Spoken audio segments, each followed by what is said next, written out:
Sí, he viscut unes quantes situacions que ha afectat, sobretot a més joveners sí que m'afectava més que ara. Me han gritado por la calle, tanto en el centro como en mi barrio. Me he sentido expulsado de algunos espacios por algunas miradas como raras. Pots anar a qualsevol festa major, podes perrear, però sempre hi ha alguna mirada.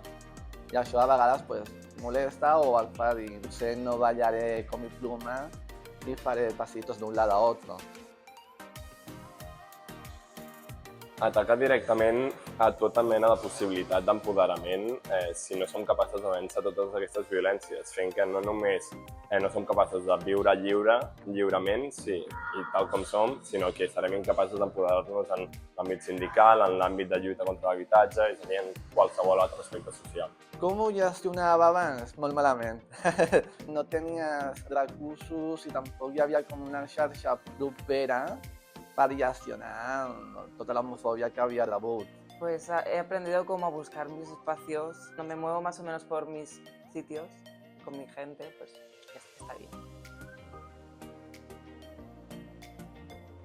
En un món que veiem que és tan hostil i que es nega a un fet tan simple com és estimar qui volem o viure com volem, cal que tinguem aquests espais segurs per poder veure que no som nosaltres les rares, que no tenim cap problema, sinó que és la societat qui ha de fer aquest clic, avançar i deixar els antics estereotips.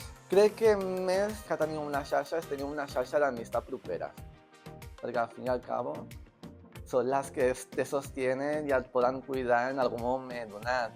Una parte como que me ha ayudado un poco a llevarlo a lo más positivo, pues, mi vivencia queer, ha sido como tengo un colectivo que se llama Estrella 44, en el cual crear como eventos nuestros, sabemos qué gente traemos y ya nos sentimos como cómodos. Totes hem passat per un procés així, ja sigui quedant-se sense amigues, quedant-se sola, havent de fugir de casa fins i tot, però el més important és que s'intenti trobar en aquest espai segur, perquè sense un espai segur no podrà dur a terme l'empoderament.